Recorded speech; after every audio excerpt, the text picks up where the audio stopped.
Hello, my dear ladies. This is an impromptu um talk. I wanted to talk about our red thread uh, of connection because I feel that it's very, very important to share that with you.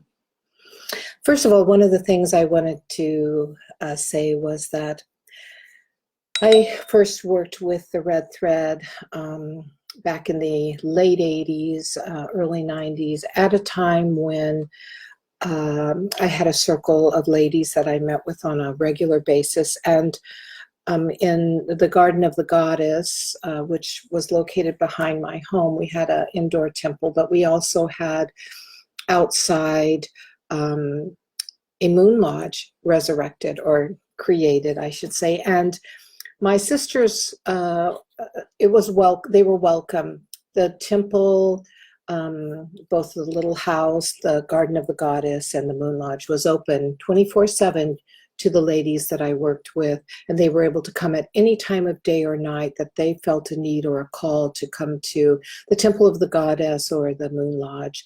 And several ladies from around the county, Orange County, all the way into San Bernardino and LA County, would come on the first day of their moon time, and they would go into the Moon Lodge and they would meditate or journal or paint or draw or weave and create things.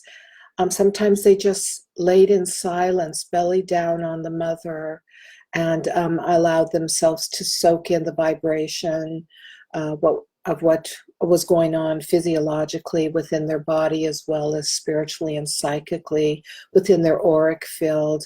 And when we all would gather at full moon, which was our non-bleeding time for us as a group, we would take our red thread and we would often form a circle and wrap it around our hips, our belly, our stomach, and pass it on. And each lady in the circle would wrap it around her, and then it would come back to usually me, and I would cut off the thread so that I was holding both the opening, the beginning, and the ending of our circle thread. And then we would sway together and we would undulate our hips and our bellies and move ourselves in a rhythm, and then go about our woman's ceremony. And when we were ready to uh,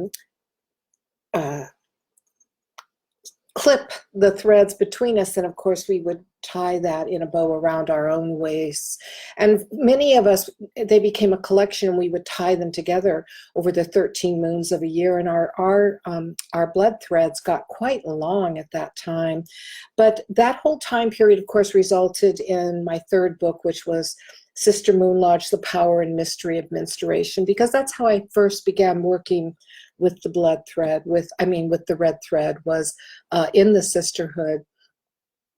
But I do want to share with you a little bit about the legend. And the legend says that those who are destined to meet are connected with an invisible red thread.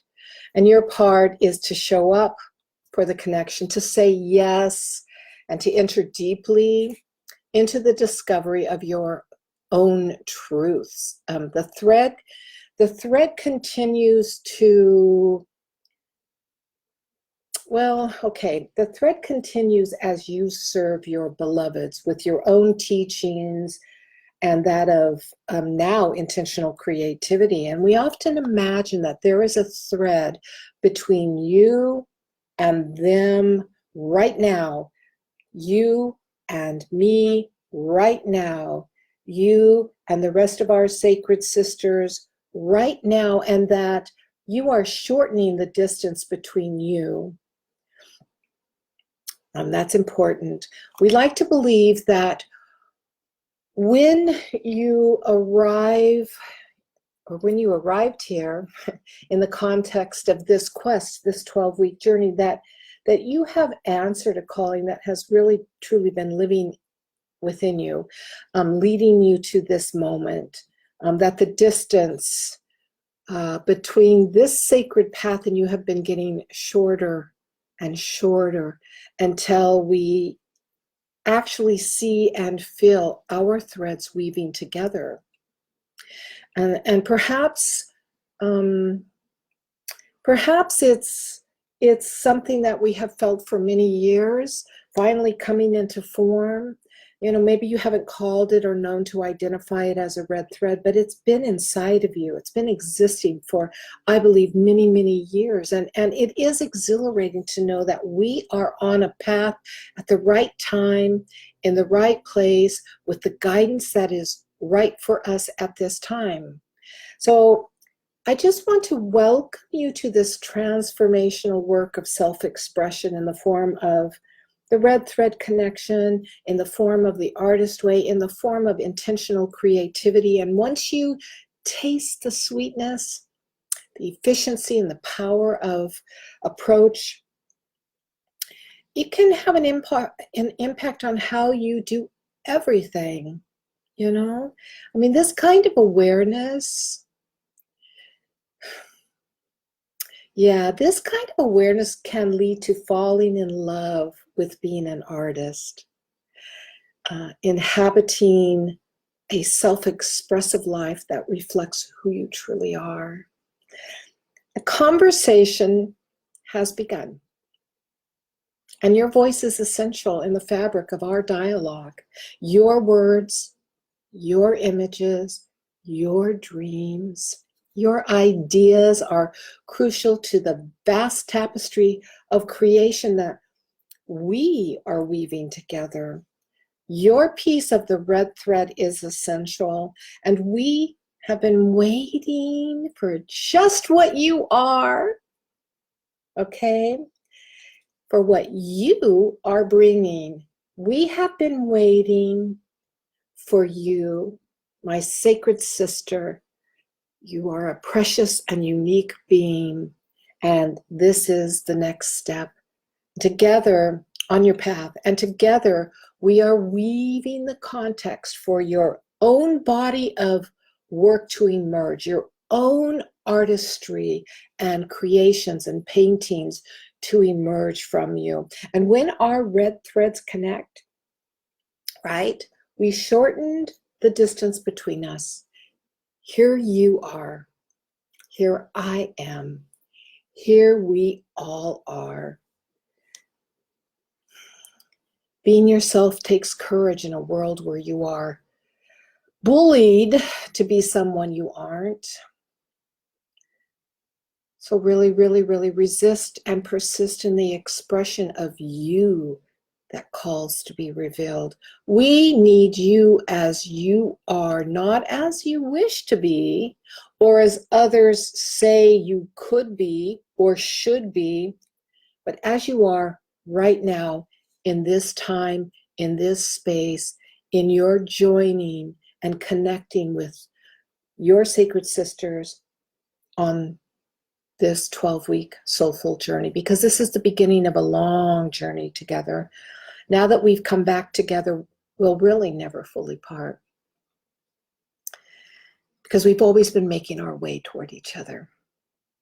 And when I use the term we, I'm talking about all the sacred sisters around the world throughout all time who is connected through the red thread. And that's a very powerful legacy that you're stepping into, or maybe renewing.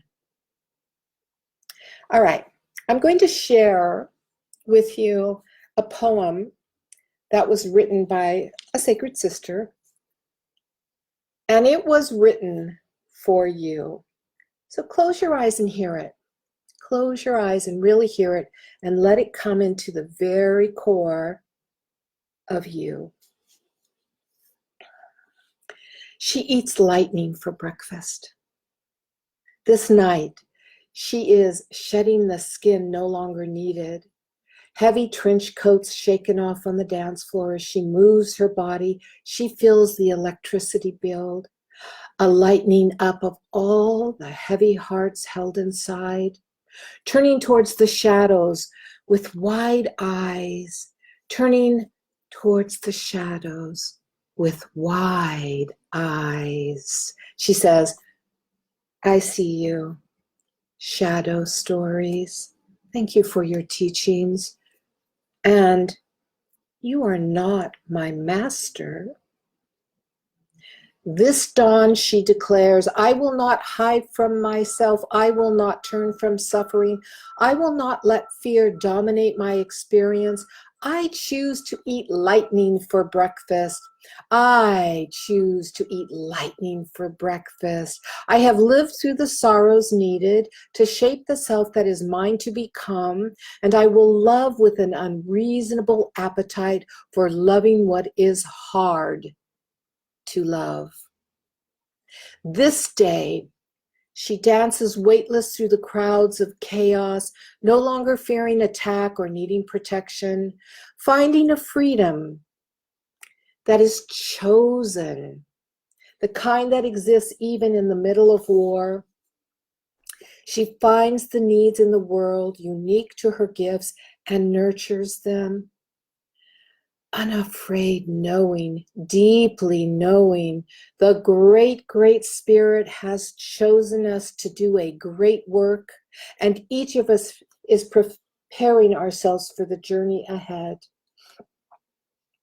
This time is not a time to be out there without being in here.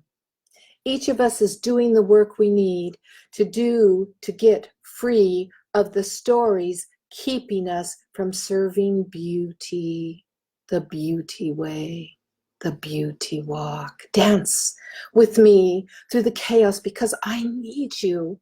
As long as we are in our own way, we cannot go where we are most needed.